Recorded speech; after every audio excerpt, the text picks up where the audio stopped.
Good morning, everybody. Oh shoot, it's already Wednesday. Wednesday the 27th, pardon me. So this has been a good week thus far.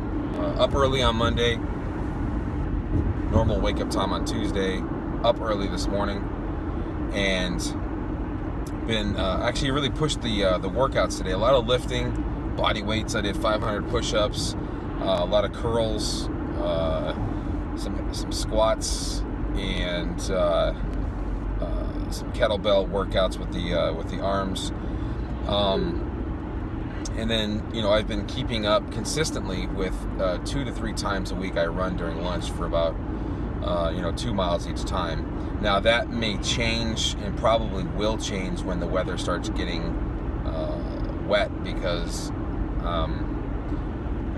if it's a torrential downpour or raining really hard, then it's not the most ideal environment to run in, but I'll still run.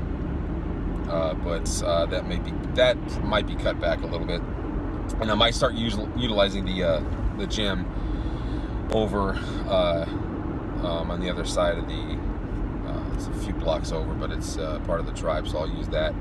I'm paying for it, might as well, right?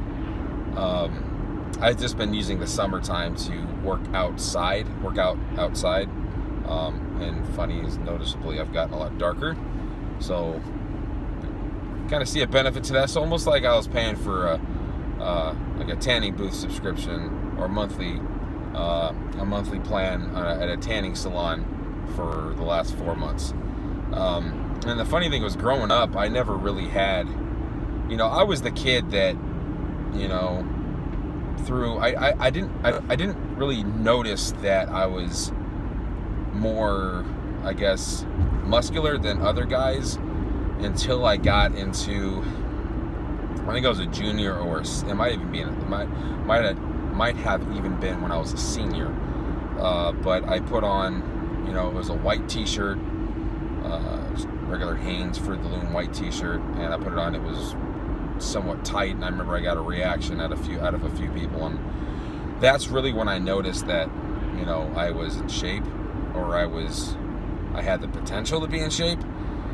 Because up until that, from a few years from that, back in, before I was in high school, I was the fat kid that never took his shirt off, that swam in a t-shirt.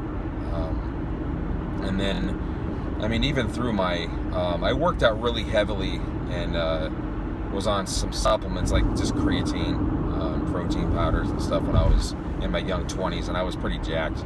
I was curling like crazy. I was bench pressing like crazy. I was just everything. My upper body was probably, I'm not going to say that it was the best shape I've ever been in, because I think that that's actually now, because I think that this is the best shape I've ever been in, but that's just because of the fact that, my resting heart rate is as low as it is, and I can trail run and hike for nonstop. I just keep going. And so I think this is the best shape I've ever been in, and I actually have no problem taking my shirt off anymore. But through most of my 20s, especially after I got into a relationship and got comfortable, which is what a lot of people do. They get comfortable in a relationship, and they're sort of just like, okay, I found someone that loves me.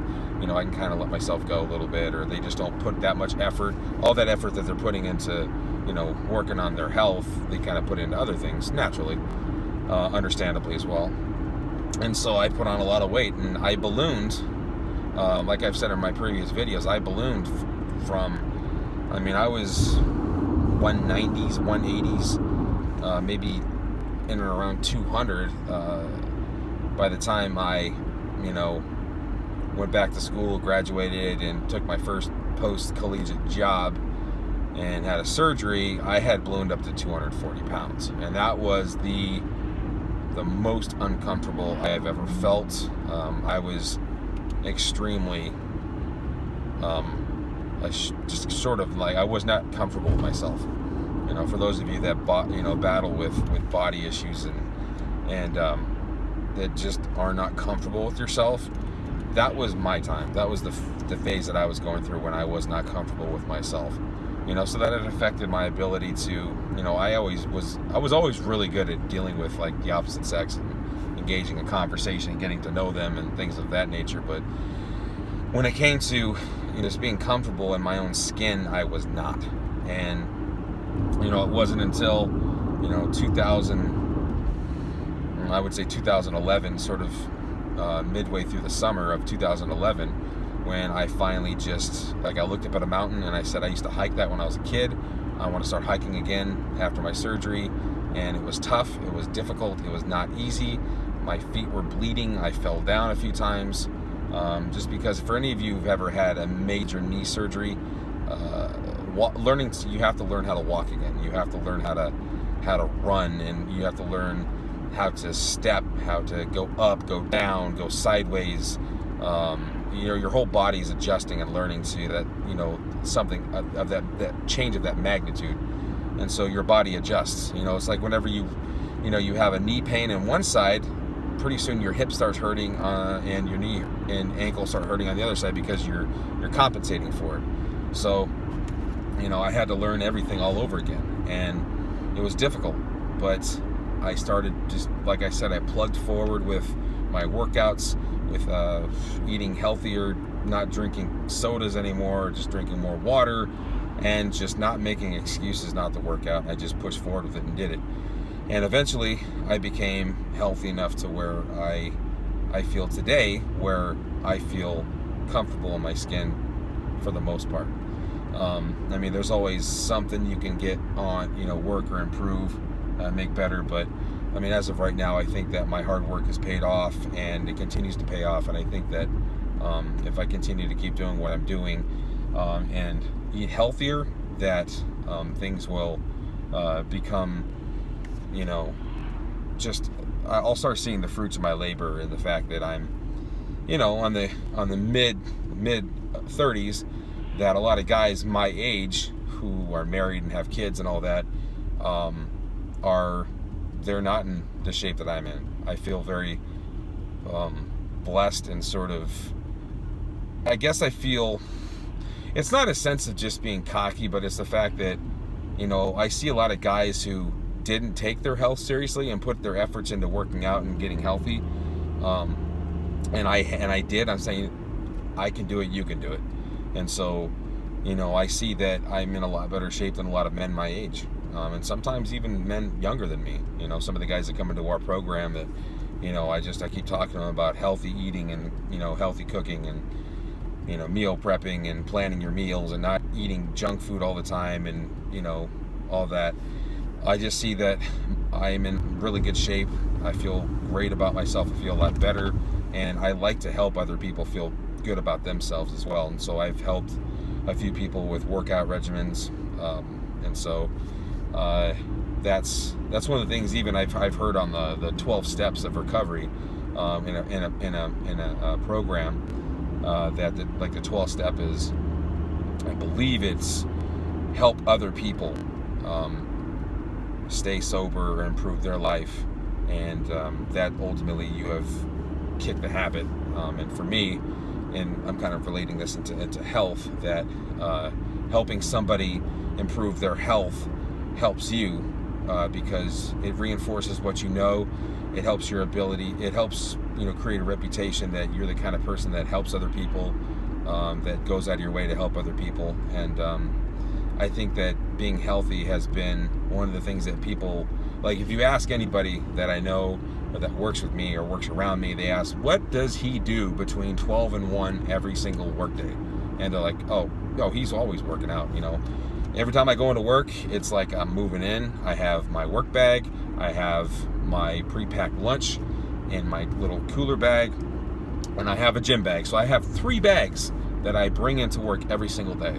And that's my reputation, and I have no problem with it because I've established myself as a person who plans his meals, who works out every single day, and that brings his, takes his work materials home and brings them back to work the next day. I have a system. I've, followed through with it. It works for me. And so being a healthy person has been a lifelong pursuit to where now I'm starting to plan and train for difficult things. Like I know I talked about doing a half marathon this year, which is still a possibility. I haven't really looked it over, but some of the other ones later in the year. But I still want to do a half marathon, train for maybe a full marathon. I mean, I did 24 miles on the Enchantments back on September 1st, and that was the best that I've ever done on that trail. I've done that trail 4 times. The best time that I did was that last time, and I ran the last like 4 or 5 miles, and I pushed myself hard, and to the point where when I finished, I was just beyond happy about what I did and how I did it, you know.